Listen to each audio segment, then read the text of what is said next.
Yo, Pops Van Zant here. The Madness Comic Network is evolving into the Madness Roku Network. We're taking our stuff to Roku. We're joining great channels like the American Horrors Channel. We're taking our stuff over there, guys. We love it over there. You're going to love what we bring you. We got some great shows, all kinds of different stuff. Come join the madness, yo. Madness Roku Network right here. Peace.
Good evening, everybody, and welcome back to the Creative Cranium. Hope you're having a great Friday night. We've got a terrific show lined up for you. Tonight, we're going to talk about character creation, and I got some of the top creators in the industry today, and we're going to ask them some questions. So without further delay, let's jump right in. Please welcome my first guest. This is Tanner Hurley. What's up, Tanner?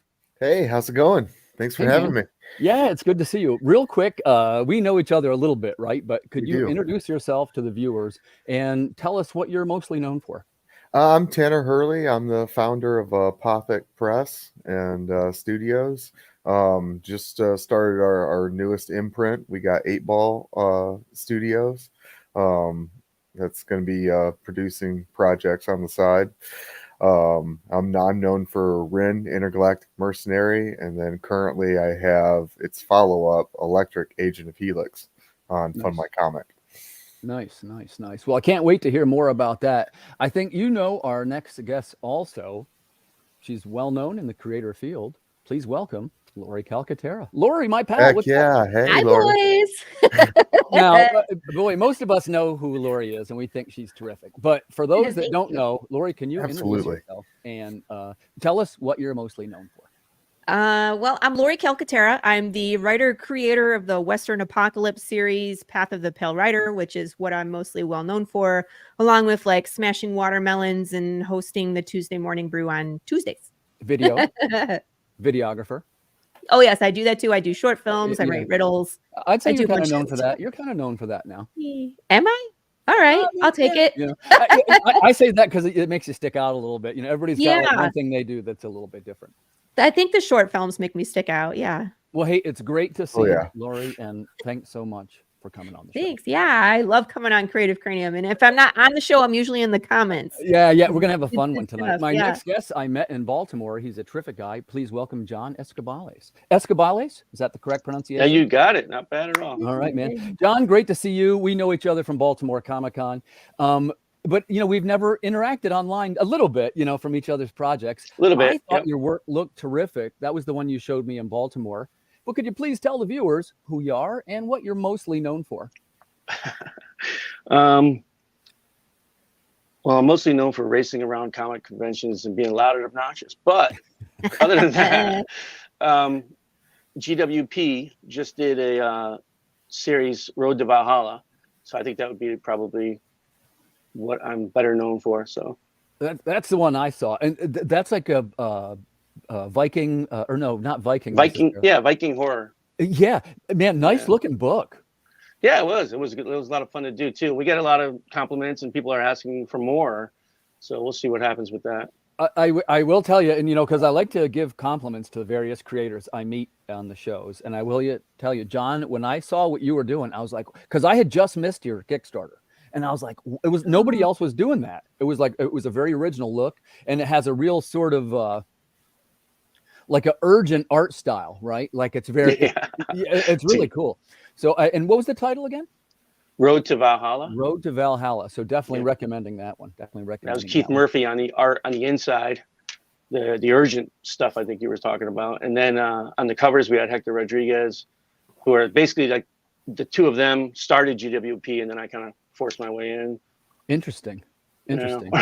Well, I can't wait to hear more about that one too. So like I say, we got a terrific a lineup here. So I'm just going to go around clockwise. Let's start with some questions. Hey, and if we're lucky, we're going to have KJ back here in a minute. He had a quick technical difficulty, but so hopefully we can get him back out here. But I'm going to jump right in with Laurie. Laurie, you want to talk about some characters, right? Like when you create your characters, first up, how do you do it? And what I mean by that is, do you design the character? Are they part of a scene? Is there some dialogue? How do you design your characters? Well, usually I'm designing the world first, and then I'm fitting my character into the world. And a lot of times I'll drop them into the beginning when they're just raw, and I will figure out where they need to be at the end, and I will figure out the skills or things they need to develop. Yeah. Does that make sense? It does. And then I'll go back and build their character bio sheet. So it's like, I don't know, kind of scatterbrained, I guess. No, that makes sense to me. Where they that makes start, where they end, where they have to go. Expand a little bit. What did you, when you say like a bio sheet, when you make your characters for your books, do you make like a sheet on them with all their characteristics and stuff? Okay, got it. Height, weight, like eye color, hair color. Do they have like facial hair? What's scars, tattoos? How tall are they? What's their past? What did they do before an event? Like if there's cryptids, like before the cryptids, or like in my world before like the apocalypse, what did they do? What are their fears? What are their wants? All of that stuff. And that kind of helps the character make decisions as they move forward.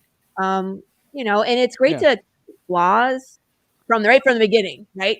Because it's so, we'll get into that. It's much better if your character has some flaws, so people can flaws. Yeah. Right. All right. So save flaws for round two. So Tanner, let's jump over to you. So in your character design, what is your first step? Where do you start? Are they in a scene? Is there dialogue? How do you design it?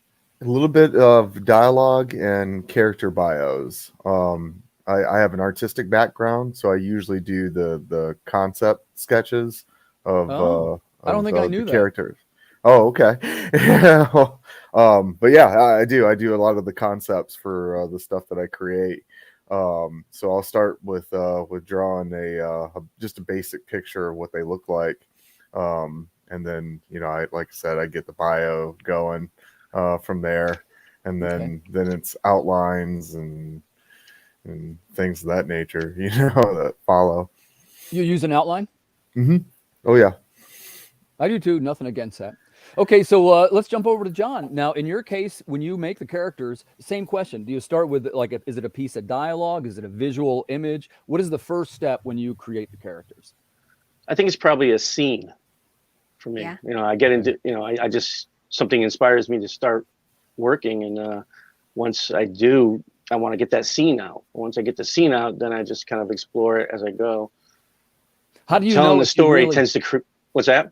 I was going to say, how do you know when you're really nailing the scene? Like I try that too. I think it's a matter of just getting the inspiration out onto the page, onto the screen, whatever. And then, and just, rewriting. That's kind of like probably going to be my next tattoo is rewriting. That's where the magic is in the inspiration, but it seems like the quality of the storytelling comes from just the rewriting. You find things that work. Sure. And I do like the idea of outlining and I like the idea of cataloging all their traits. Are you an artist too? I'm a writer. Are you a writer also? You're just a writer.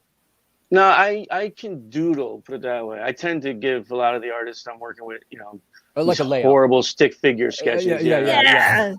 Some of them beg for them, and Quick some show of of them have hands, nothing to do because with them. now we know that Tanner's the artist, right? But for the rest of us, quick show of hands if you do the stick figures and the cheap layouts for the artist. Yeah, I do. Heck yeah. There's nothing wrong Not with all of them, that. but certain panels. That's about it, though. Not every page. I prefer not to do every page anyway.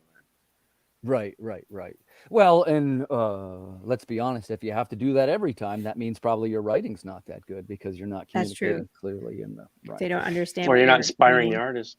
Yeah. Right. Hey, so let's work that into our questions. Let's jump over to Laurie. So you have the next step then is you're going to move into art, right, and have something designed. You start with a written description, right? Yes. Do you send the artist any kind of stick figure or art of your own that you've made, or is it a reference image from a movie?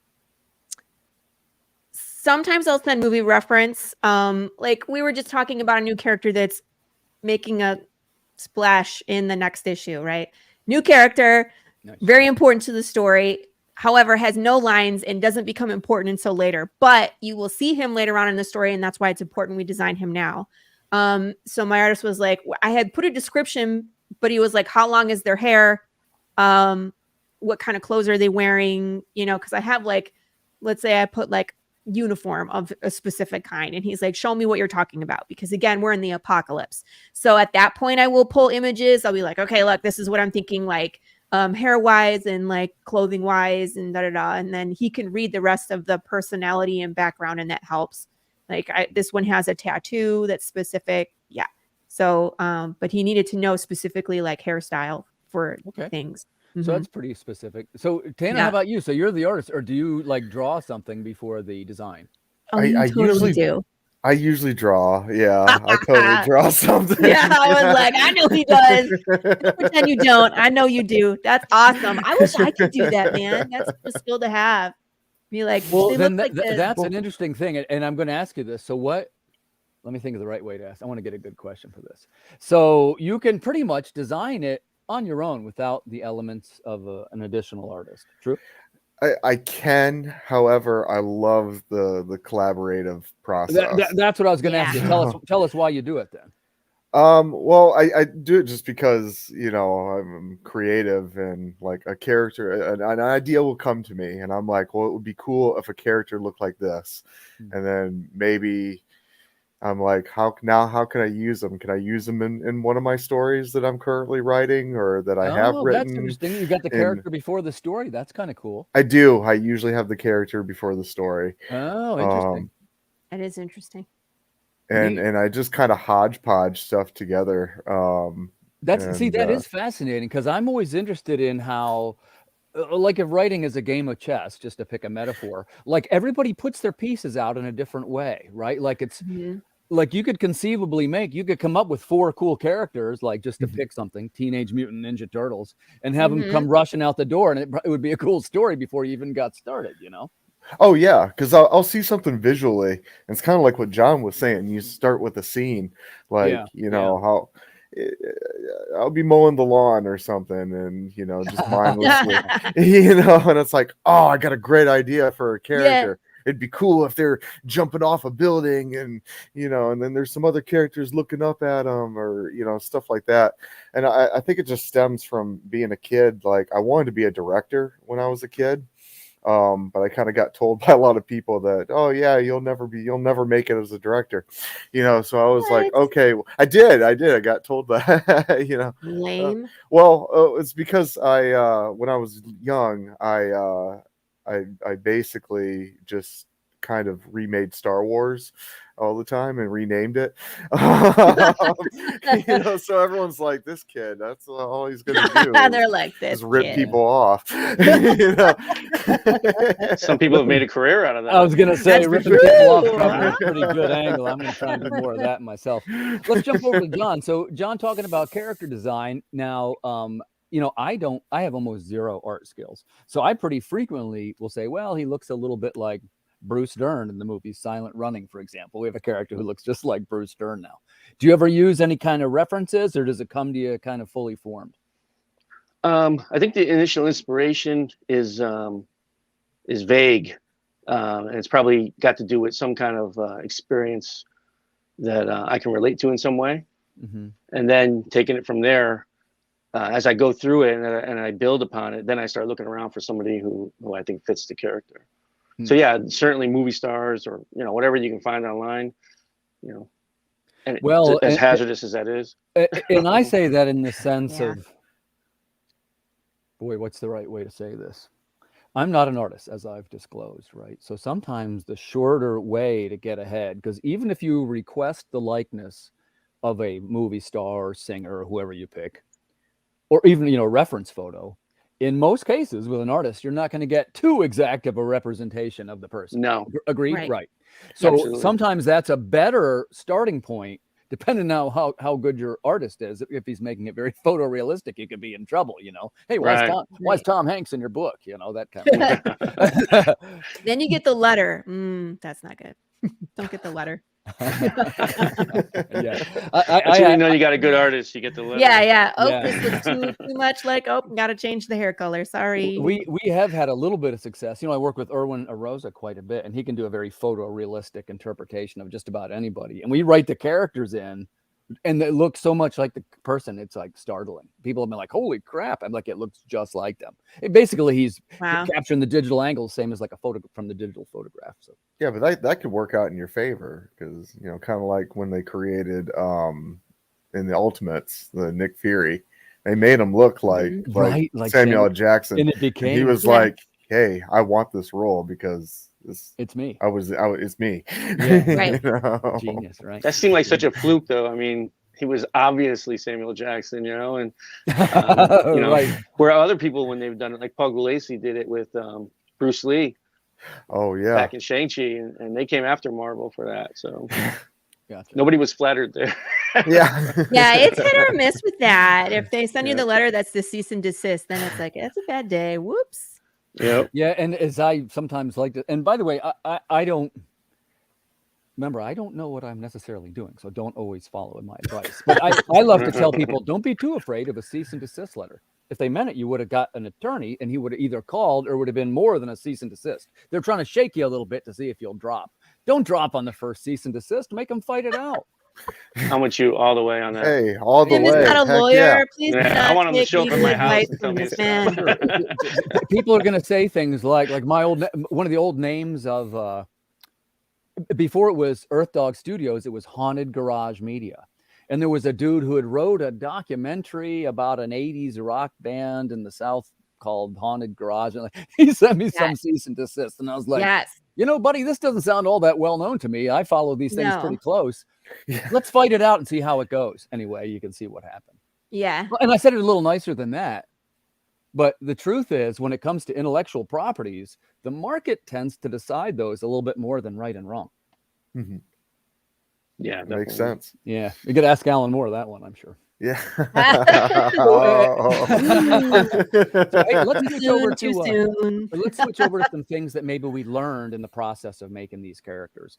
Like one of the things I've learned, I'll just give a quick for instance. I didn't used to do any kind of character sheet like Laurie mentioned, and it's a super smart thing to do. And lots of people do it, especially people who take writing cues from gaming, which is kind of a thing, right?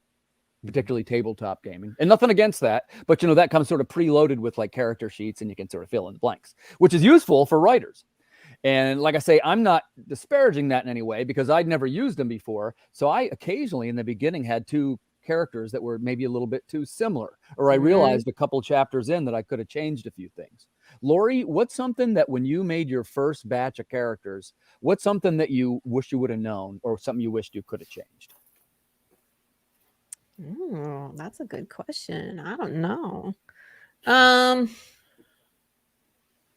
Ooh, you stumped me, Tim. You never stump me. I usually have an answer for everything. One, right? Like picture a new person. Picture a new person. And and then I say, hey, well, what's something that when you made the characters you think you might have done wrong? I'll tell you what. I'll give another for instance. Yeah, it was pointed out to me by a letter. I'll give you a couple seconds of stalling. I had a story with a young girl who was from the future, and she was in a basically like a car accident and lands in this robot ghetto, and she's quickly being claimed as salvage. And the girl tends to speak in this very intelligent way, and she was supposed to be 7, which is we want her to be intelligent. And Matthias, the Spanish guy, said, "Hold on a second, She sounds intelligent, but she sounds like she's 41 years old. You got to somehow dial the words back to sound like she's 7 and intelligent. Yeah. So that's a good example of one I had done wrong. So we went with, with simpler words and simpler sentences, stuff like that. Gotcha. I don't know. I would definitely go back and look at the history I created for some of mine and maybe spend a little more time in their past to develop, their wants and needs. And like you said, in gaming, it's like creating a backstory for your character. Anytime that you have a chance to really flesh out a character, they seem more relatable and more believable in the story instead of these two-dimensional characters that nobody cares about, especially if you're going to kill them off. You want people to like them before you kill them so you can have some impact. If you just kill off two-dimensional characters, nobody cares. Yeah, totally agree. Right? Yeah. Unless you wanted Jeffrey Perotta, and Maybe. So let's You never know. You never know.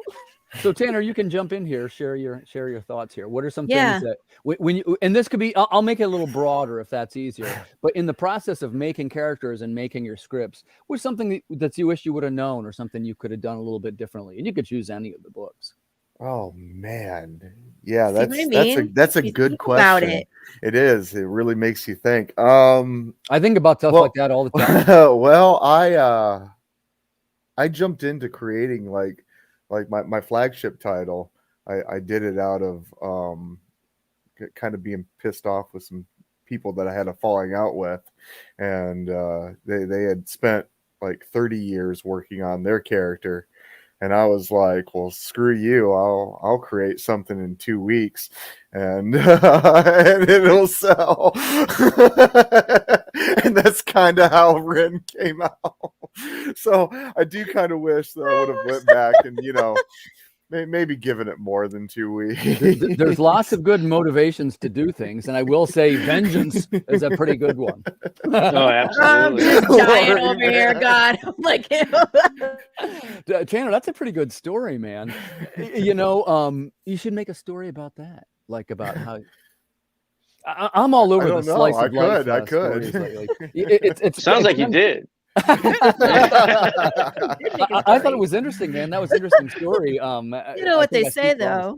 What do they say? When you go on a path of revenge, you dig 2 graves. Oh, you didn't just say that. This Yeah, is that's true. right. This is true. That was a Laurie's making a reference to this book we're working on. I'm half tempted to show it to you guys. Do it. You want me to? All right. Do it. Keep talking while I'm doing it. But in the meanwhile, let's jump over to John. John.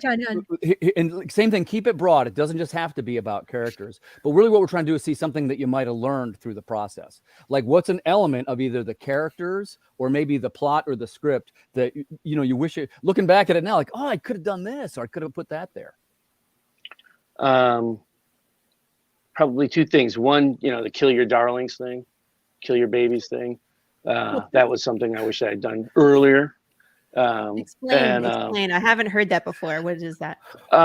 You write a scene or you create a character or a trait in the character that you are attached to, that you really want to highlight or show off, but it doesn't work in the story at all. Gotcha. So, eventually, for the good of the story, you should probably let it go. But when I was younger, I couldn't do that. This was like the essential part of the story, and ended up having nothing to do with the story, but it was his general attitude towards everything. It was kind of like how he reacted to almost anything, the character. So, but that and there was another one. I might have spaced on it. How long have you been creating? Like, let's use Road to Valhalla for the example. Is that fair to say that's your biggest title? Yeah, certainly. I didn't take writing comics or even short stories for all that much. I wrote them because they wouldn't leave me alone, so I wrote them. But I was primarily in bands for so many years and just writing songs. So everything I wrote came out in a song or in that type of framework to a melody or something. And that was what I was really focused on. I don't think I knew that either. So again, there's the curious link between comics and music. You're a musician? Yeah, I beat the crap out of guitars and I sing for years. No shit. It's awesome. Hey, we Hell should talk yeah. further because, like I say, I'm in this sort of in this in between space where I lost this guitar player. You're I was gonna not by any say- chance familiar with a MIDI interface, are you? I'm not. Nah. I just plug it in and I scare people with it. Yeah, But yeah, we did touch on it a little bit in Baltimore, though. yeah. I think if we I did remember. mention that, didn't we? Yeah, just a little something. Yeah. At the time, I used to write songs, and each new short story came out with a song. And my guy went on tour, and like I said, I don't think he's coming back from his tour to help me make theme songs for my comics. If you can survive in the music business, yeah, you want to stay there. Right. You want to keep swimming for as long as you can. I think he's doing okay. One of the guys was in. Well, I don't need to plug his band at the current moment. Right now, we're going to plug you guys' stuff. So we're talking right now about Path of the Pale Rider, right, with Laurie. Hey. And so there's how many? Let's look at it kind of like from the 1,000 feet down. How many main characters are in Path of the Pale Rider? Maybe like 3 or 4. It goes through phases. So in the first arc, there's just the one, and he finds a second character in the third act that will then remain with him through the rest of the series. So, and then there's a few other main characters that join later on, but it's usually just Jude St. Clair. Everybody else gets killed. Yeah. I dig westerns, as sorry. you know. I'll give you a quick preview. Yes, show. That's we're working on the secret western behind the scenes. That's a cool cover. I love Sure it. is. It's a Yeah, beautiful cover. From Thanks. one western to another. Bravo, sir. yeah, thanks. And the thing that I think that Laurie will like, and that most people will like, and that'll be surprising coming from me, is that there's no powers, there's nothing outlandish. It is bone dry. As people would describe it as sort of like a glacial pace. It's a little bit like along the lines of with the long rolling vistas in the beginning, and there's several pages where nobody's saying anything. There's a lot of silent page because Erwin and I do well on the silent pages. So there's like some Native American stuff where there's it starts with you can't quite understand what anybody's saying. Then there's like a Chinese dude who's working as he's a laundry guy is what it is, and it turns out that he's can fight. It's all like they have to sort of get together to stop this tragedy from happening. Gotcha. I can't wait to read that. Oh, well, thanks, man. yeah. Thanks. That's our next one. Like I say, that's the one on the burner because there's these other things have kept happening, right? I got the right kind of problem. So actually now you're going to see Cryptid. You're going to see Cryptid 2 before Remember to Dig Two Graves. But like I say, the show's not actually going to be about me, right? So let's talk about Path of the Pale Rider. That's where I left off. And thanks, Laurie, for giving me a chance to. Oh yeah, I totally lined you up for that. You can pay me $20 later. So let's take a second and talk with everybody about their campaign. So Laurie, you were telling us first. Tell us the main characters of Path of the Pale Rider, and then tell us who you think will love the book. All right. Well, our main character is Jude St. Clair, who is a cowboy in the apocalypse. It's the future Old West. So death is broken in this world, and yeah, your body can die, your soul stays in your body. People, animals, plants, it affects everything. So this is right here. So Jude St. Clair, our secondary antagonist that's like everybody loves, the undead bear Big James. Great name, by the way. I don't want to jump in, Laurie. I think Jude St. Clair is a terrific character name. Thank you. Yeah, he's complicated. He's a sarcastic bastard. He makes bad decisions when he's sleep deprived. He's very determined. No matter what happens, he needs to find the answer. I gave everybody a little warning about spoilers because something big happens in issue 3, and here it is. So sorry if we spoil this for you, but there's some character development that happens. And we pick up where we left off with issue number 4. So this is Jude St. Clair's immediate family, his mom and his dad. When the apocalypse hit, he was a young man. He grows up quite a bit very quickly in those 10 years and goes from that page to this page in the first, 10 years in the issues. So what was the other question? Those are the main characters. And then what was the question? Yeah, and tell us a little bit about who will love this book and who the target audience is. So if you like properties like Book of Eli, spaghetti westerns, The Walking Dead, Cocaine Bear, you'll see a lot of Fallout, Mad Max. It's Western, sci-fi, paranormal, horror, action, drama. That's all. That's all that's in there. Not much. It's cheaper to list what's not in there. I know, seriously. I'm like, it is not a romance. Actually, Well, there I don't is know. That some looks in pretty, there that looks pretty later. romantic there. I can't lie. Eventually, there is some romance, but not in these pages. He's beating the crap out of people. But it's a fun story because it's like you get to see how terrible things are, and then you go back in time and you get to see how it all fell apart. We will catch up in time to where we left off in issue 2, where Jude St. Clair was in jail. We will pick up actually in issue number 5.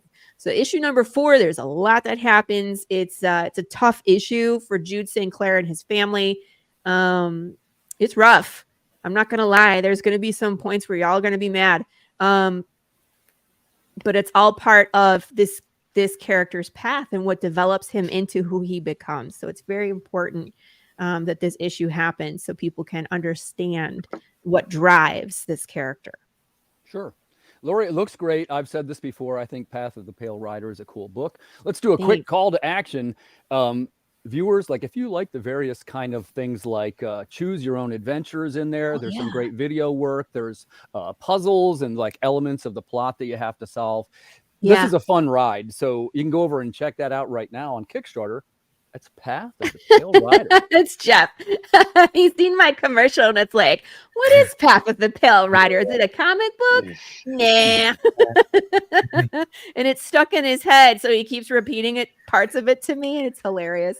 Sorry, Jeff. It's like an earworm, that commercial. You can't get rid of it. It's true. That commercial was so good. I think it's 57 seconds of what the heck is Path of the Pale Rider, because we have so many moving parts. Like Tim said, it's like it's a comic book.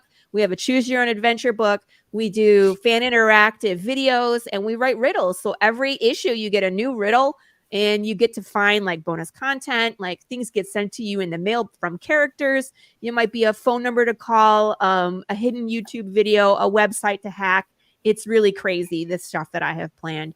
And then for some of the fun stuff, the shenanigans that we do, we smash pumpkins and watermelons. Because why not? Why not? Doesn't fit into the story at all. We just like to smash things and cause destruction. There's no such thing as bad publicity, Laurie. We love talking about it. We have a good time though. Interactive media. That's correct. That's right, so, Jeff. Let's jump over to Electric. Oh man. Okay, so Tanner, I'm kind of a fan of your work, the little bit of it I've seen, and it's true we don't know each other very well, but the more I hear about it, the more I kind of like it, right? So take a second here and tell us who 1,000 feet up, you're looking down, who are the main characters in Electric? Tell us a little bit about them. And also, who will like who will like this book? Okay. Well, the main character is Electric. She's a energy succubus that can project that energy into these hilts that, create kind of like a Psylocke type character, creating blades, and it's real unstable because it's emotional energy. So it kind of crackles all over the place, and it's just crazy stuff to control.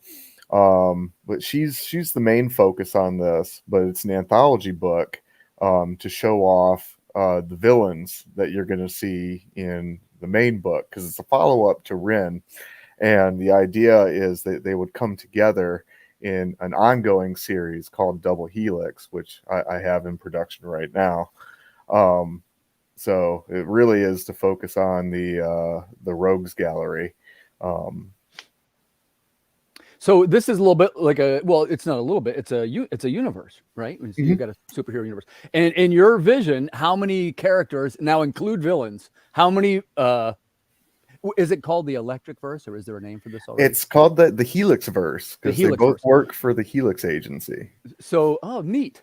Okay, I get it. And how many characters, include the bad guys now, how many characters are in the Helix Verse? And keep it main characters, only if they have lines.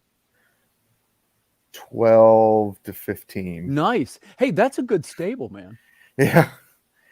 Well, between you got the three main characters, which is Rin and Electric. Then you got their handler, which is Bogan. And that kind of makes up your good guys.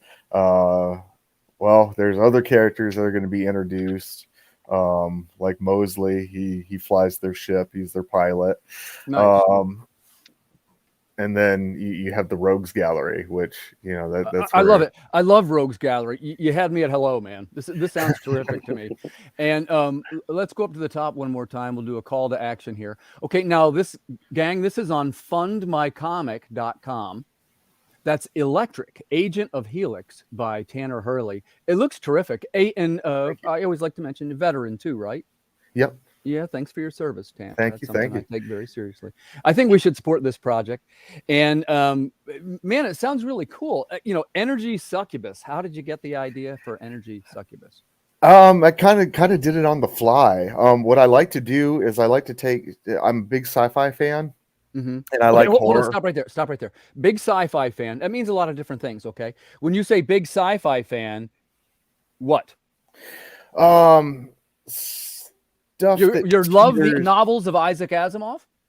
You did not just say stuff. There's so many different kinds. You'll see where I'm going here in a minute. Maybe you like more comics or movies or books. Which one? Probably more into movies and books. Gotcha. Favorite sci-fi movie? Go. Favorite sci-fi movie? Probably the original Star Wars. Oh man, great. It had such a big impact on me. Yeah, sure. Yeah. Absolutely. But I mean, it branches out. I mean, I liked all that stuff. I love Buck Rogers. I love Flash Gordon. I like the old serials. I like newer stuff. You know, I'm pretty thrilled about the prospect of this Rebel Moon coming out by Zack Snyder. You know, yeah. There's that new movie about the AI. Looks pretty good. That's from, Creator. Yeah, that does. It's by Gary. Oh, I can't remember the guy's name right now. It's not Ridley Scott. The Stuff is a horror comedy. It's by the guy who did. You're so funny. The guy who did Rogue One. I think that's Gareth Edwards, maybe. Yeah, something like that. Yeah. Viewers, let me know if I got that wrong. Hey, let's jump over to John real quick. John, did you have a link? I didn't know if you want me to share a link or anything. Yeah, I sent it in the chat. Maybe it didn't go. I don't think I have it. It's here you go, buddy. I'm sorry, I missed it. That's all right. That's all me. All right. So, and by the way, I'm not familiar with this at all. Monster or Master? Yeah. It's. Oh my God, I can't wait to hear about this. All right, lay it on us. So, what we're gonna do? Sorry about my big head. That's the wrong one. We'll do that one. I hate it when that happens. I'm like, no. So, like I was saying, and sometimes excuse my ignorance if I meet a lot of creators because I'm only familiar with Road to Valhalla. Valhalla. Yep. Yeah. So, John, start me at ground zero here. I'm a fan of your stuff. Tell me who the characters are and who will love this project. Well, this character you're looking at right here in front of it is the Frankenstein monster, essentially. Yeah. And basically, it's him and Dracula and a werewolf in 1897 Japan at the last breath of the samurai. Okay, I love this already, man. Keep going. They all end up meeting there, and basically what happens is Dracula is recruiting Dr. Frankenstein, and the monster finds out about it, and he gets annoyed, and he decides he's going to go finish the job on the doctor. And in the process, on the way, he meets the werewolf, and but of course, when they get to Japan, dude, nobody knows. Yeah, it's a guy named Imong Ka-imong, his name is, from the Philippines. Oh, you had me at martial arts. Yeah. Hey, and I'm going to make a quick comment. Hey, you guys know I started this editing gig, right? Yeah. And I'm going to show you something that I would use as an example of a well-written introductory scene called framing. And most comic creators forget to do it. In fact, probably 90% of them do. And John does it perfectly here in this scene. Look at that. Yeah, I hope that you can view this okay if you're at home. Maybe you can't see the video is good, but it says it right on there, Japan. I'm probably going to blow the pronunciation. Yamanagi Prefecture. What does that say, 1905? 1895. 1895. Sorry, I'm looking at the small print. But my point is, that's an excellent example of what I call framing. It sets it up for the reader. Here's what I mean by that is writers, we forget, like we know all the details, but we forget to express sometimes critical ones right away in the first couple of pages for somebody that's joining for the first time. That's one of the things that in my early stuff, I wish I could go back and change. I had inadequate framing. So good job, John. Oh, thank you. So, hey, let me ask you a question. So I'm going to just guess here. So you might have a little bit of a screenplay writing background. I've dabbled in it, but yeah, I've never been able to actually finish one that didn't turn into a comic script. Gotcha. Yeah, Budget. Mr. Brace established the setting. Yeah, well, good call. So, well, let me ask you, where did you pick up that habit, or did you see it done so many times you picked it up? Probably just seen it done so many times, but I probably had written in like creative writing classes or something. I'd probably written a few times where the teacher had said, where are they? What's when are they? So yeah, it just kind of just lodged in my head. I want the reader on solid ground right off the bat, so I don't have to try and explain it, in the text somewhere else. Yeah, well said. There's two. There's that and the other thing. And by the way, it's easy for me to say I'm often guilty of these, so it doesn't sound like I'm picking on anybody else. But the other one is that if you are going to write in a screenplay type format or a comic book script format, the characters should address each other by name. We all know the names because we wrote the story, but we forget that the reader, he's coming on issue 3, maybe. It's got to say, hey, Jude St. Clair, whoever the name is. You got to remember to use the name, which is so many of us will often forget that too. So, a quick question: what got you inspired to? I'm being sincere, like as some of you know, I love Asian themed history settings. So, what got you inspired about 1895 Japan? It's the Meiji Restoration, right? Yes, yep. It's kind of probably almost near the end of it, to be honest, if I remember correctly. But what an interesting time. Yeah, well, oddly enough, I just wrote an update to the Kickstarter with this story in it. But essentially, we were on our way to Baltimore the year I met you. Yeah. And Keith, the guy who kind of runs the GWP group, he had drawn a Bela Lugosi style Dracula holding a samurai sword.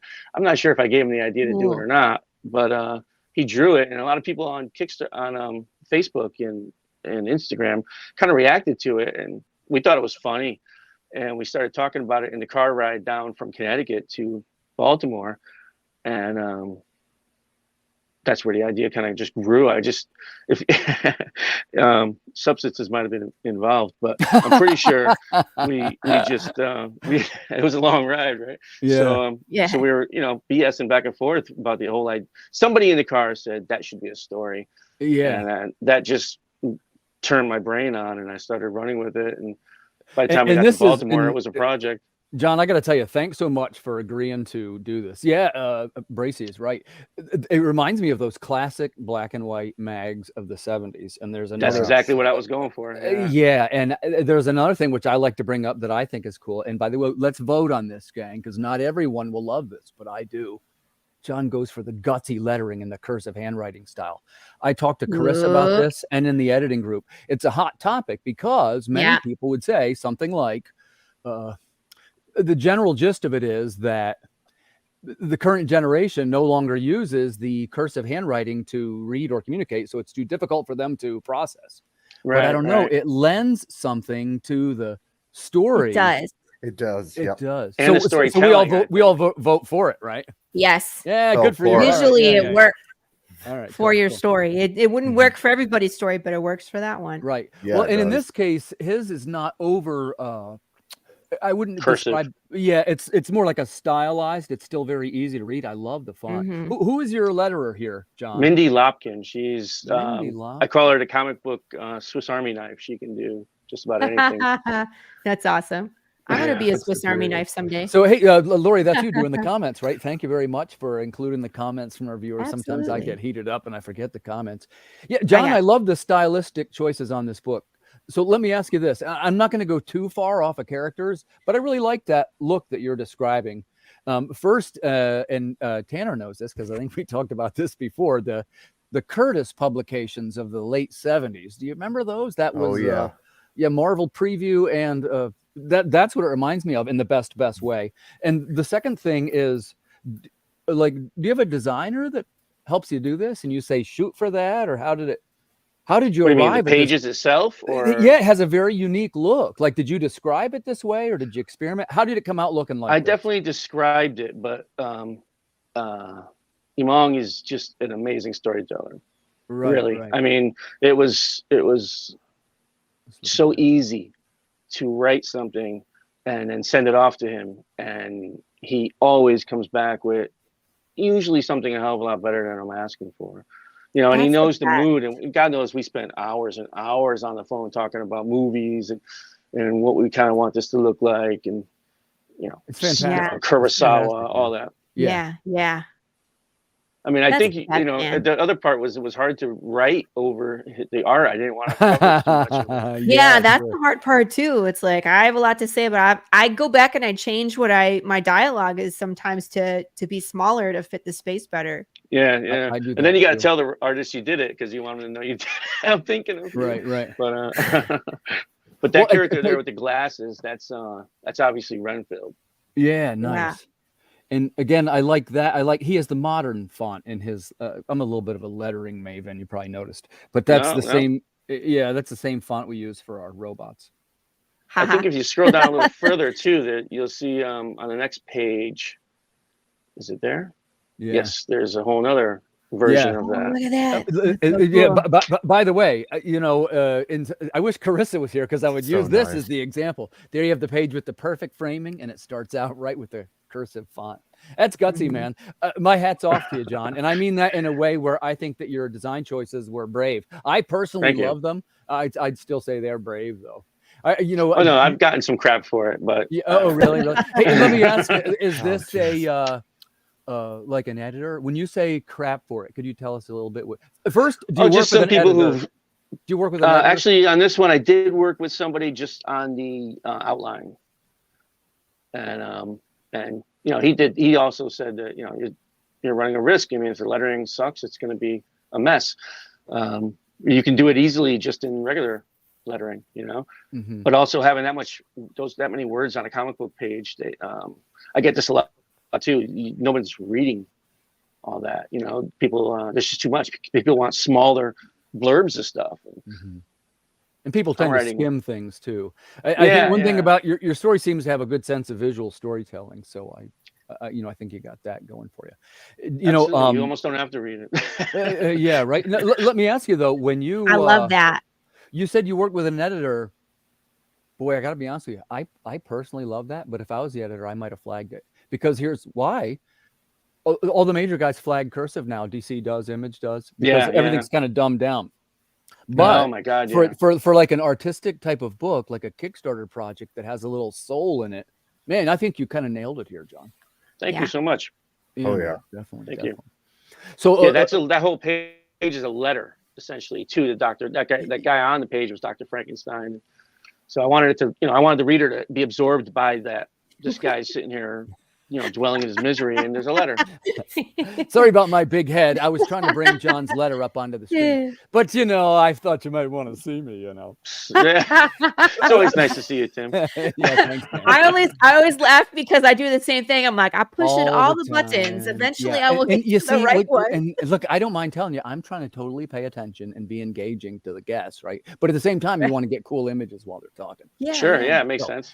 Yeah, but here's what I wanted to tell you, and a couple of you guys know Carissa Grant, and this is exactly the example that she and I talked about, because she had one like this, and it was like the premise of it was, and Chris, I'm probably going to mess this up now, so you can, but the guy's like a couple hundred years old, or it might have been the girl writing to the guy, but either way, it's a person from a prior generation writing to this one, and I said, hey, that makes perfect sense that it would be in cursive. Hers was a little over cursive. It was a little too stylized, but this is, I would say that's the perfect blend that John has there.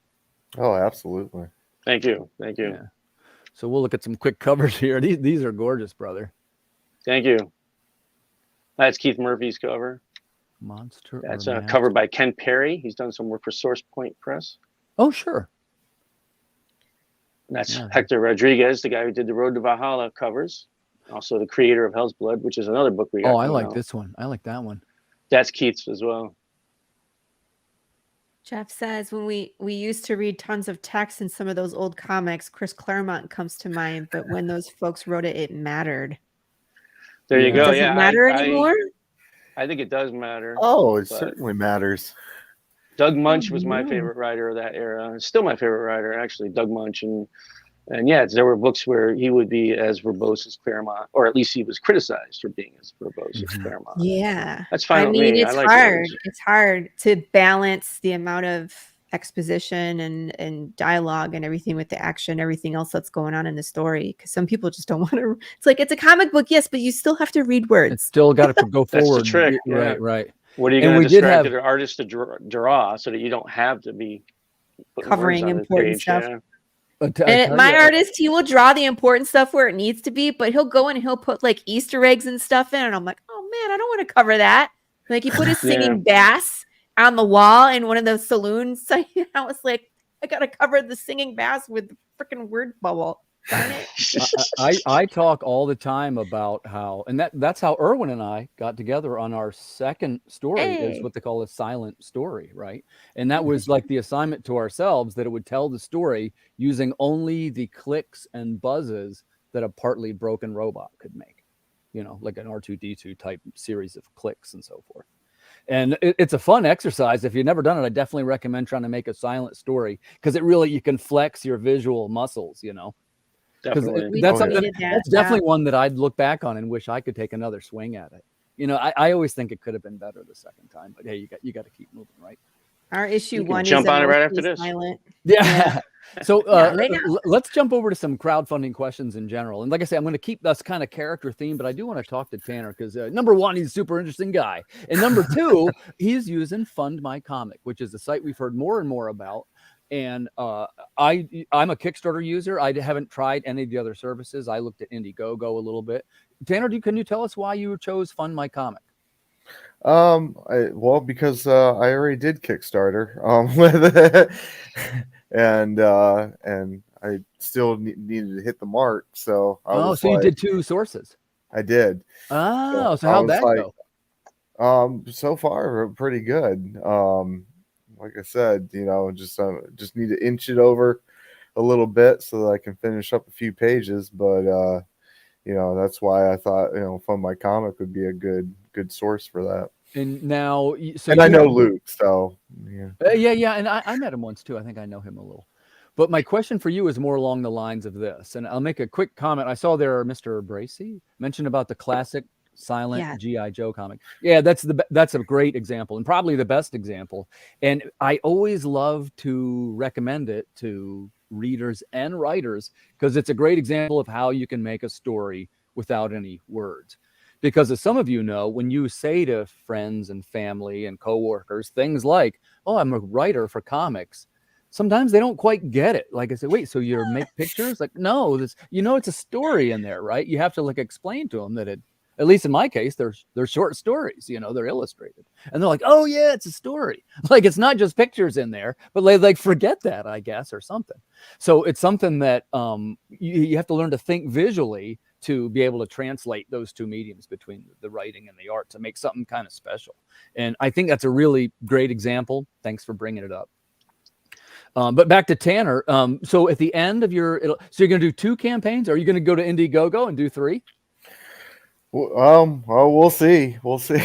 I don't know. I haven't really thought about that far into the future, but All right. Well, let me ask you this. My question was really this. That was just a prelude. Where does Electric end up after crowdfunding is over? Do you pitch to publishers? Oh no, version? I completely self-published myself. Basically, I'll get a few pages finished up, and then we'll send it off to print. Yeah, and everything will be right as rain. And then, well, I mean, do you ever? Because I think most of us do that. But do you ever like take the finished project and say send it to Image? Like you might do really well at Image. I haven't thought about that yet. I mean, it's in the back of my mind. You know, I think anyone thinks about, you know, yeah, you know, could my stuff go to like Image Comics or something of that nature? But for the time being, I'm just focused on trying to build a fan base and you know, put out what I think is good comics to. Yeah, I think yours are good, man. I've been following some of the stuff, and I think you pick some great artists too. Like, how do you pick your artists? Well, I fell into it. I picked a lot of people from, different sites, everything from ArtStation to, Fiverr. I found people on, but it was hit or miss. I had everything from artists that took my money and ran to people that gave me stuff that wasn't as good as like it's interesting. Like I had some people that showed me a portfolio and I hired them, and then the product that they gave me looked nothing like their portfolio. I see Laurie shaking her head like she's experienced this. It's not cool. But then I met Benjamin Sanchez and Edgar Wolf, and they're two phenomenal artists out of Mexico City, and we all of us got to talking, and we're kind of like mind. We're similar in age, so we grew up, on the same influences, and like I said, I fell into it, and I'm just lucky to have Benjamin's, because Benjamin Sanchez, he takes my character designs, and then it's almost like he's inside my head. Tell us a little bit about this latest one. With the electric? Yeah. What about it? Like it's like a little bit different art style, am I right? He does come on board. They're anthology books. And then the other artist I have is Michael Lanning. I know that guy. With him. Yeah, sure. Yeah, I like that art. I just realized I think that's what we might be referring to. Yeah. Like I say, I'm kind of a new follower for Tanner. We knew each other a little bit through Doc, who I don't see near as much as I would like. He's supposed to be on the show, but oh man, we got to all get together and do the top 11 guitar gods. Oh yes, definitely. Actually, John would probably like that too. Peter Green. Oh wow, Peter Green. He's like, Green. You already came with an answer. Yeah, you see that? He was prepared. He was prepared. So let's say we went a little out of order. Let me just see where we are. I think I'm over on John. So John, you're a Kickstarter user. You skipped me. Did you? Well, okay, well, I'll come back to you then. You rearranged the heads when we came back. How did you miss her? She's right there. Because I'm doing the comments. So I'm trying to put the people who are talking up here. So because you do this, and then all of a sudden we couldn't see John at all. All right, I promise I won't forget you, Laurie. So, John, how about you? So you do Kickstarter. Have you ever tried Indiegogo? No. We were late to crowdfunding, and it's really Keith, the guy I work with, who I thought you were talking about before when you said KJ, because Keith goes by KJ as well. So I thought, you got in touch with Keith, and Keith's going to be on. Wrong Keith. Gotcha. But anyway, by the way, we'll give a quick shout here. KJ Kaminski had a technical detail, and he sent me a message. He can't be here, so we'll give his project a shout out before the end. Okay, cool. I'll get that ready now. Keep talking, John. So he's the one who handles most of the Kickstarter stuff. He's the cyber savvy one, and he's done a good job so far. I mean, I think it drives him a little nuts. I think it's giving him a couple gray hairs, but that's the sign of experience, Well, I think we're all wearing hats. Yeah, and I wanted to ask Laurie too the same question, which is because you're a little bit like me, right? We've stuck with Kickstarter because we've seen people doing well on it, and I've never tried Indiegogo. I've never tried. I did. Yeah, but did you like it, or what happened? No. Well, I don't want to knock it because I didn't put a lot of effort into it. Right. I ran a social experiment to see the victory lap. Yeah, I did a victory lap. So we were funded. We were okay. We didn't really need to do it. But again, there's people that don't cross-pollinate. So there's people on Indiegogo who won't come to Kickstarter and vice versa. And I've always done shows where people in the comments are like, it's too bad you're on Kickstarter. I would back you if you were on Indiegogo. So it's like, they're telling you right away, it would be a sale, but you're just not on the right platform for me. Right. So I was like, all right, well, I'll do an Indiegogo. I'll do a victory lap. I'll do some shows, but I want to see how like organically people can find me on there. And they don't. the answer is right. they don't. I didn't, and again, this is one man's opinion. I didn't Mhm. like necessarily the way that you search for projects. Like Correct. I even had people who I knew their projects and liked it and wanted to follow Can't it. find them. You can't find them. And I was like, man, what am I doing wrong? But then you hear about people saying things like, well, it's a shadow ban or Shadow these other things. banning. Yeah. I'm not sure how much of all that I believe necessarily. I've there- seen it in like Doc had an Indiegogo, and you could not pull it up. You could not search it. You could not find it. The only way you could get to it is if you clicked on the link that he gave you. Right. So you could not organically find him.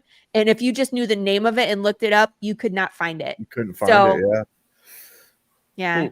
Interesting. So I mean, that's kind of how it was too. So like Path of the Pale Rider is kind of a long name. So if people are accidentally typing too fast or it's bound to happen. You know what I mean? So I had people like, I can't find you. And I was on a live showing the Indiegogo, and people were like, it's not coming up. It's like, Gotcha, are you kidding me? But the only time I got backers was when I was doing a live show, and I only did like 4 because it was like immediately after the Kickstarter where I do like 30 shows, right? So I work my butt off for my Kickstarters, and that's where my fans know that I am. So I don't want to disrupt that fan base by taking it somewhere else. That I think would be a mistake. So I always want to do like the second chance campaign or like the exclusives. I ran these super exclusive foil covers for issues 1 through 3. I only printed 10 of them total. So the people that got them, they're like 1 of 3 or 1 of 4. Wow. So hopefully those guys understand what they got, because we're not Gotcha. like we're not doing any more of those. So they got something special. Anyway. So yeah. Okay. Cool. Hey, while we're here, I am going to show you guys quick. Like I say, unfortunately, KJ Kaminski had this technical let's issue, look at his. but he has the great project called The Resistance. And I've seen this at the Baltimore Comic-Con, and he is a perfect fit for a character show because he has a broad range of characters with powers and abilities and this kind of thing. And I say this in the best way. It has a little bit of a feel like a futuristic G.I. Joe kind of universe. So that is Resistance Bounty Hunter. Speaking of G.I. Joe. Yeah. And the other thing is take a look at some of this art, which he's got always the top guys working on the art. Oh, dude, nice. This is G.I. Joe. Yeah. Very much. Jeff, you totally called it. You had the psychic cool? ability to see the future. Wow, look at those.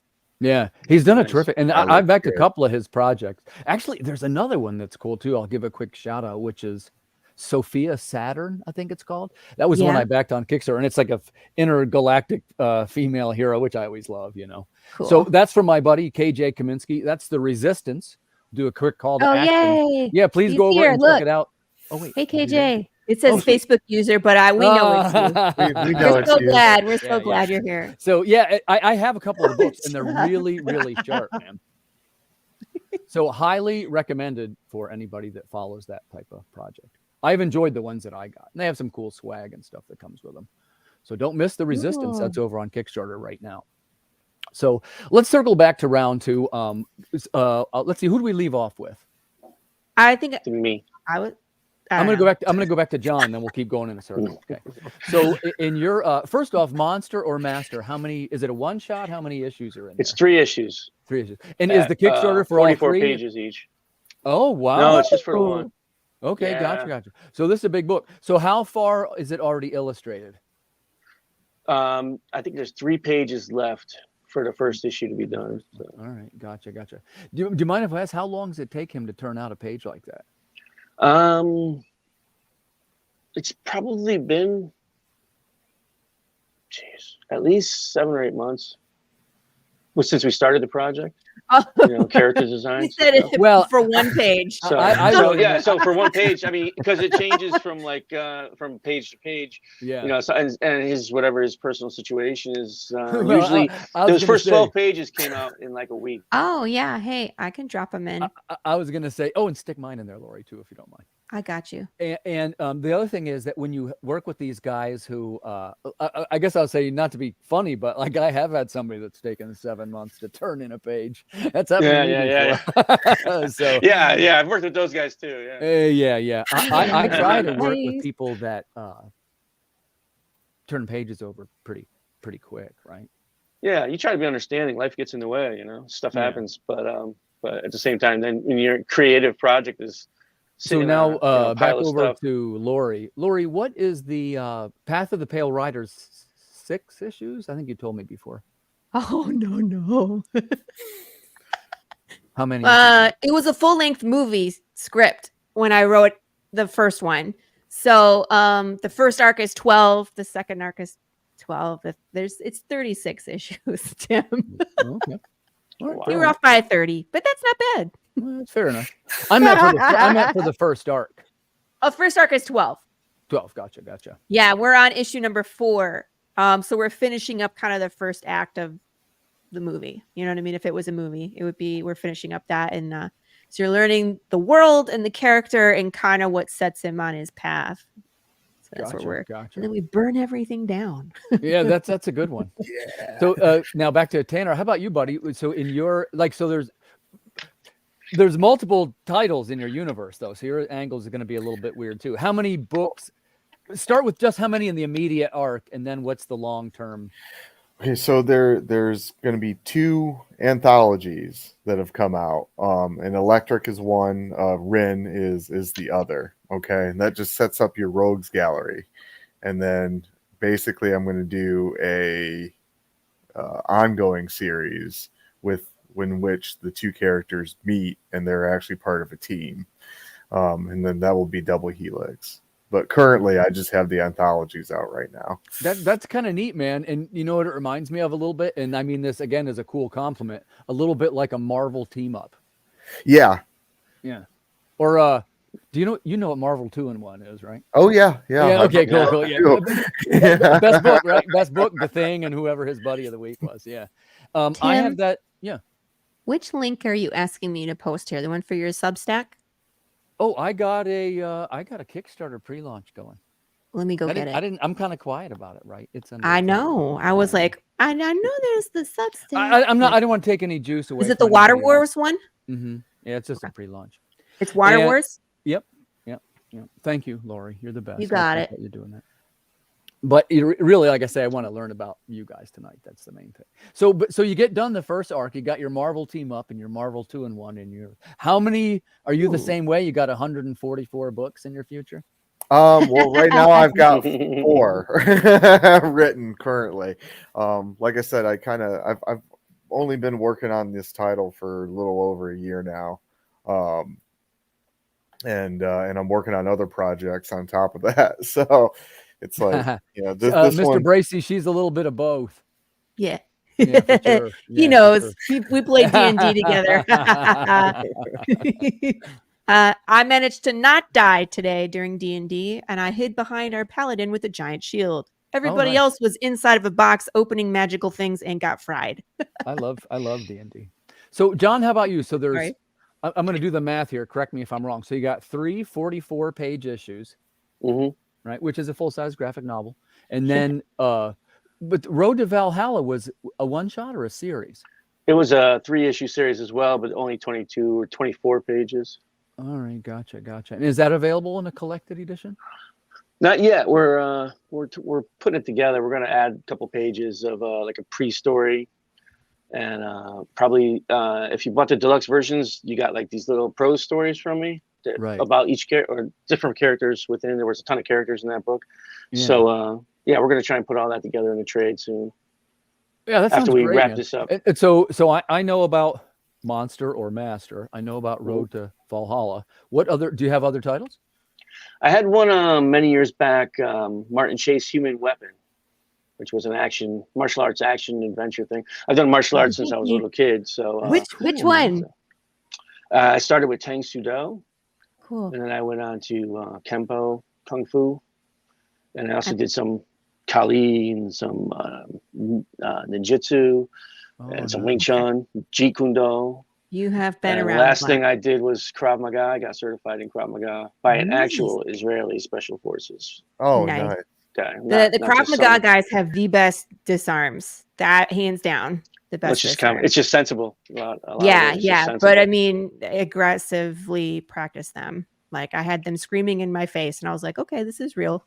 yeah, Yeah, especially right? if they're Israeli, they don't fool around. Yeah, no, they don't mess around. I practice Filipino and Indonesian martial arts. So Pencak Silat, Kali Eskrima, Arnis. I'm currently practicing Kali's Illustrissimo. So hello. I'm looking to get into that. I've done some of that, but Illustrissimo is I'm so looking to get bad. into it.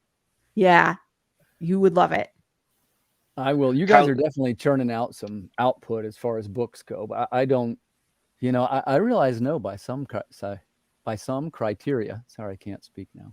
By some criteria, I move a little bit slower than some people do. But I got my next 6 months will be a little busy because I got the trade paperback, right, which is going to come to Kickstarter when I feel like launching it. And then there's Call the Cryptid 2, and then the Western, and then there's a novel that comes out, which is actually already done, that I'm just sitting on because it's all one more thing, right? We always got to find the way to market them and to get all these things addressed. I might show of hands. Anybody else using Substack? Not yet. I'm curious. Tim, I have a question for you. Do you sleep? Me? I feel like you have so many things that you do that you just must not sleep. How do you accomplish all this? Let me ask you this, Laurie, and I'm being really honest with you, okay? Because to me, I look at you and I think that you seem very motivated to me. Yeah. And you know, you've got the video thing, you got the Kickstarter, and you're like me, you have kids, right? And not to bring that in if we don't want to talk about it, but I'm a dad. No, it's fine. Yeah. I've talked about my family. Yes. yeah. So I'm the same way. So this isn't really my only thing. Right. But I kind of have to do it. And I'll tell you why. Because I started on this path. Remember, I'm kind of new. I started late in life doing this. This is never something I did. So I'm going to run out of time, you see, before I run out of ideas. And the other thing is that I got to be honest with you, I've got to probably double my income if I want to keep being a writer full time. I make a little bit of money now, finally. Yeah. Because the reason I asked you guys about the money was, this isn't to be nosy and stuff, right, guys and girls? We're trying to learn more about the business, and it's how I learn and it's how I grow as a creator. The reason I asked Tanner about his publishing, because I know we're all doing pretty well in self-publishing, but you know, I often take the finished products and submit them to publishers in the hopes that one gets picked up nationally, and then I get a page rate from that. And my page rate's very small, and my I also get a percentage, which is anything over 6,500 copies is royalty, right? But these things are all weighted, you see, so you never sell quite more than that. It's not as good as it sounds. I've never done more than that. Ever. Right. But now I've had probably 5 of them, or maybe it's 6 now, right, with the other Hunchback book. But at least the other thing is, if you go into a comic book store, you can buy one of my books if you're not on Kickstarter, which is what I'm trying to do. But what we have to do as creators, and again, I'm still figuring it out, is to get a couple of these things, right? Like you get like a little engine that goes to here and to here and to here, and pretty soon you have your royalties flowing in. I got the juice. That's a great question. I got a fair amount of juice. You know, like I say, I'm high energy in regards to some things, but only in the regards of things that are creative. Otherwise, things don't hold much interest for me. I get that. Yeah. You know, I randomly get signs from the universe that I'm on the right path. Why do you take that any way you want to? We went to go see Pearl Jam last week, Friday, before we launched my Kickstarter. And in this huge crowd of people, we were talking to the people in front of us, and the lady introduced herself as BJ. One of the main characters of my story is Big James, and the locals in the story call him BJ. Oh, you're saying it's a sign. What's that? You say it's a sign. I mean, come on. Out of an entire stadium of people, the lady named BJ is sitting in front of me. That's so odd to me. So every now and again, like stuff like that makes me just kind of sit up and say, okay, I think I'm still on the right path. Right. Keep going. So, well, I'll tell you what, let's make a question based on that, because you guys know I like these questions, right? Yeah. Let's try this. Out of all the things that we could have been doing, all of us in this room chose this. And hear me out, ready? We didn't do it because we heard it was the most glamorous or because we heard it pays the most. It's certainly not about the money, or we'd be all selling cars, right? Right. So let me ask you, and I mean this sincerely. Let's start with Tanner. Tanner, why comics? Why did you choose to do this? Oh, I love comics. I've had a deep love of them, from childhood, and and then too, I'm retired military. I knew how to do two things. I knew how to make comics because I did independent comics before 9/11, and so it was like, well, I know comics and I know how to blow stuff up. And there's not a lot of options for blowing stuff up. so I fell back on comics, but no, I have an absolute love of the medium, and that fuels my passion. Good answer, buddy. Let's jump over to Laurie, and especially for you, right? Because you do the videos, and there's actually many elements to your creativity. Why comics? What brought you to what about comics has you excited? I love the fact that I get to write a story and people can walk through it in my head. It's what's in my head come to life, and they can experience it how I want them to. That we are in this age where we've kind of cut out the middleman, or we don't need the middleman to deliver that. You know what I mean? Because if it was still in the screenplay, I would need like a Netflix or, hundreds of thousands of dollars to produce this thing. But as a comic book, break it into issues and people can follow the story and follow my characters without like, a director bringing in an additional writer, changing the script, or, you know what I mean? I get to keep my creative control, and the story gets to continue the way it's intended to before someone else meddles around and get their hooks in it. Yeah. I've read comic books probably as started as a young adult, high school, and into college. So Image was already a thing. So it's like my husband and I were reading comics at that point, not as, young kids, but both of us loved like The Walking Dead and Invincible, East of West, Saga, like more adult and great indie. lineup. Yeah, great. Right. Lineup. So I saw Path of the Pale Rider as production because that's where I came from. Remember, I was choreographing fight scenes for short films and for music videos in Detroit. So that's what it was when I wrote it. But my husband saw it and he was like, this is a comic book, because we didn't know what to do with the script. So sometimes it takes someone else looking at it to really tell, if you don't see the forest for the trees kind of moment where you have this thing and you don't know what to do with it. He was the one that's like, this is a comic book. And I was like, you're absolutely right. Right. Good answer. So, John, how about you? Same kind of thing, right? You're a creative guy, musician. You got these different drives. And actually, your question's two parts. Ready? Why comics? And also, you didn't feel like, are you still playing? What's going on with the music? Musically, not as much as I would like, because I have kids as well. And actually, my son is he's a guitar player. He plays drums, bass, keyboards. You guys play together? We've been, we recorded some stuff, acoustic stuff. We'll see where it goes. Scratching an itch and just enjoying time with my kids. So. Yeah, my son and I play guitar. I think you mentioned that. I think we talked about this in Baltimore. He's at the booth. Yeah, he's over here. You should come on camera, David. Oh, he doesn't have any clothes on. Do not come on camera. No.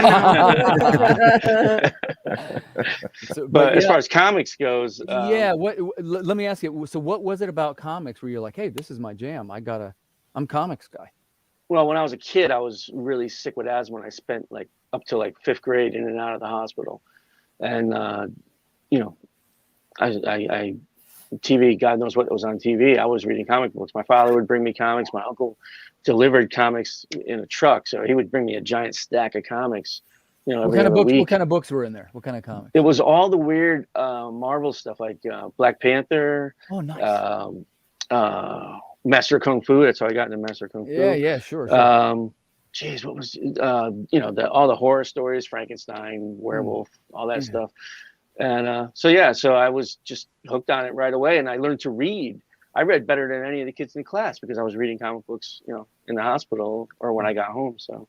And how old were you then? How old were you then, John? From like, I think I first went in the hospital when I was like 5, and I was in and out until I was in probably 5th grade. Nice. So yeah, Star Wars had come out, and I got those early first issues of Star Wars. I knew about it as a comic book before I saw the movie. Yeah, the Star Wars with the Howard Chaykin cover. Oh, anything with Howard Chaykin gets me there. Yeah. But I tell you, I had a. First, let me real quick tell you, of course, as I'm sure you've realized, I'm nobody, but I had the cool moment when I was at the Hershey Comic-Con. I applied later. What happened, I don't know, but my table gets moved into the room, and I was supposed to be partnered with my buddy David Daub, and he couldn't make it. So I got the whole table to myself, and instead of being moved in with like the small publishers, I'm next to Howard Chaykin, Roy Thomas. Wow. Al Milgrom. Like they put me in the wrong place next to these big names. And even the one guy came over, Black Box, Demetrius, he's super cool. He's like, man, how did you get in here? And I was like, man, I don't even know. Right. I go over, I try to meet the people and stuff and see, sometimes they might say yes to an interview, that kind of thing. So I go over to meet Howard Chaykin and I say, hey, Howard Chaykin, I'm a fan of yours, blah, blah. I'm not too good at meeting celebrity types of people. So I figured I would just say hi and blah, blah, blah. I give you my card. And he goes, oh, hey, Tim Fling. I know who you are. You're on my Facebook. We're Facebook friends. I said, oh, yeah, we are. Well, he goes, yeah, I recognize it. You make books. I was like, whoa. So you never know where it's coming from. He's a sharp guy. Yeah. But by the way, almost hard to talk to. Like his vocabulary is so intense that you have to like stop and carefully listen to what he's saying. Like I speak English, but he's like a really smart guy. Like he's flexing his vocabulary. Oh, absolutely. Very much so. Yeah. Yeah. Like I actually had to stop and like concentrate. Like, wait, I understand these words. I had to like, sort them all together. I can do this. But he's an intimidating personality as well, because, if you're a fan of his, he's intimidating. But I think once you spend some time with him, he's, one of the things he really kind of denigrates the comic fans. He really kind of, busts on everybody pretty bad, which that's part of who he is. You just, exactly. You just come to love that. I sat next to him in New York Comic Con. Actually, I sat next to David Lloyd, and on the other side of Lloyd was Chaykin. Wow. That was my first experience with him, and I was just blown away. He broke my stones, but it was fun. And now every time I see him, he remembers that much about me. I can take it. That's a great anecdote. And I appreciate you guys. I got all 3 on that question, right? Okay, I did. Let's do this before we run out of time. And I got to say, I could talk to you guys for 3 hours. This has really been a lot of fun for me. And I love to hear about how people are making their characters. And it's one of the ways that I try to figure stuff out is by asking smart people like you all. So thank you for coming on the show. But before we get to the end, let's do a call to action. Okay. We're going to start with Path of the Pale Rider, and we're going to go around and tell us a little bit about the project before we go. So in Laurie's case, there's my big head. Woo! That's a wrong one. So Laurie, can you give us the quick elevator pitch? And we have 9 minutes to hit all 3 of you, if that helps. This is going to be for Path of the Pale Rider. I'll help you get started. I love this series. I think Laurie's awesome. You got to go right now over to Kickstarter and check this out. If you like zombies, if you like undead bears, if you like choose your own adventure type stories, if you like clues and mysteries, Path of the Pale Rider. That's for you. I don't have to pitch. Did you like that one? Did you like that one? Yeah, it's a world where death is broken. Your body can die, but your soul doesn't leave upon death. So people, animals, and insects are all stuck on Earth as they go insane because they are literally, their brain is rotting in their skull. There's a lot of ethical issues that pop up because people are still people. They're not brain craving eating zombies. It's you, me, Tim, Tanner, and John, but just in an undead body, losing our memory, losing our humanity. And we're following Jude St. Clair, who's kind of like the last cowboy in the West, looking for the answer of why did the dead no longer die. Nice. This is a crazy story. We got lots of gore, lots of zombies coming up in this next series. This is issue number 4 out of 12 in the first arc. and we're wrapping up the first act. It's a tough issue. You got to read it. There's powerful That's good moments stuff, in this Laurie. one, but That's good go check stuff. it out. I got lots of shenanigans. Go watch the craziest welcome video you will ever see. And in also, the first 3 seconds, do you I want to get run give over by your a car. do you want to give your podcast a shout out too for people? Yeah, absolutely. Don't forget to come see me on Tuesdays. I host the Tuesday Morning Brew. It's at 11 a.m. Eastern Standard Time. It's a 2-hour show where I interview people like Tim, Tanner, and John, and give them a platform to talk more about nerd stuff and comics and whatever is hopping in the indie world. Nice. Also, don't forget to go check out the Kickstarter for the Roku channel. It's going right now, and you can get all sorts of crazy books on there. I'm like, there's work that in if we get the merch, last. there's all sorts of stuff. Yeah, don't miss that one. Yeah. If grab a link, I'll try and work that in. Let's jump over to Tanner, and I got to tell you, Tanner Hurley and his creations. The more I follow it, the more I really like them. So that's something I want to hear more about the universe that he's making. And Tanner, tell us real quick again. An elevator pitch for your series and for your universe. And what type of customer? Tell us why they should go right now, drop everything they're doing, and go buy one. Because if you like 80s cartoons mixed with 90s heavy metal, then you would love this book, because that's what it is. It's a hodgepodge of 80s cartoon rogue gallery meets Simon Bisley type heavy metal. Nice, man. This is a great pitch. It's a crazy yarn about an energy succubus. So I mean, why not? What's not to love? Man. Well, man, I sure wish you every success with that, Tanner. Thank you. You had me at Simon Beasley. Yeah, right. I actually have him for my next follow-up comic. I have a cover that's done. Wow. Yeah, so I'm pretty excited about that one. So as I mentioned earlier, I met John briefly in Baltimore at the time where he was just coming to the conclusion of Road to Valhalla. And I was struck with, sort of the historic angle to what he was making. And now I see this new one, Monster or Master, a martial arts monster thriller. This is, I think I might like this one even more.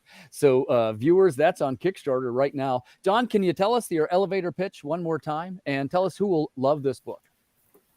Somebody just coined something, 7 Samurai meets Penny Dreadful. And when I first heard that, I didn't care for it, but yeah, once I thought about it, I said, yeah, that's pretty much exactly what it is. So so yeah, it's not the Frankenstein or Dracula or a werewolf that you're thinking of, but they're in the neighborhood. So I tried to make them unique and interesting. And then there's a 7 Samurai angle. And will there be a Kickstarter for each issue? Yes, absolutely. Yeah. All right, perfect. Well, I'm definitely going to follow that one. Please, viewers, go and check that one out. And while we're on the subject, there's one more thing which we should probably talk about. And Laurie mentioned it, and some of us as creators, what we're trying to do is band together and create our own network. And in this case, it's a Roku network, and it's going to be something that's for fans, something for creators, something for showrunners, something for advertisers. If you have a project and you've always wanted to put it on the air, we've got, comics, gaming, music, RC cars, short films, horror. Don't forget horror. Laurie, can you jump in and tell us a little bit more? Why will viewers love the Madness Comic Roku platform? The Roku channel is amazing because it's like the Wild West. The censors are not there. So if you're a creator like myself, where I'm constantly battling bogus copyright claims on always on the Facebook videos, but now I'm getting them on my TikTok videos where people are claiming copyright on my material. And it's frustrating. It's frustrating as a creator. So that's one of the things that you won't experience on the Roku. And it just takes a little bit of time and money to set up a server and channel. And that's what this money is going towards, is to have Max from Atrocity Press. He's going to put the server together for us, and he will help bring over all of the if you have previous content, you can bring it with you. And what's nice about the Roku is that you are monetized immediately. So there's a commercial. I think there's 2 commercials that play at the front and 2 commercials that play at the end. And you will get a part of that starting day 1. So you can bring all your previous content and load it into the Roku channel and get monetized on all the views. The cool part about the Madness is because we are so diverse, the intention is to have everybody there, and then people can kind of just get lost looking at all of our material. It'll be a great place for people to be like, yeah, look at this. Oh, there's horror. Oh, let's check out this comic. Oh, there's RC cars. Wait a minute. Are they doing D&D for Fallout? It's something for everybody. Something for everybody. There's stuff for fans. There's stuff for LCSs and stores and showrunners. Go shop around and see what's on there. There's a lot of stuff that you can get. All right, guys. Well, in closing, I just want to thank my guests, John, Tanner, and Laurie. Thanks for coming on the show and sharing your knowledge. To the viewers, thanks for tuning in. Yeah, it was a pleasure having you guys. Thanks for having me. Always a nice pleasure. meeting you guys. See you Best guys. show out there. Yeah, great job on the show. And viewers, we'll see you next week.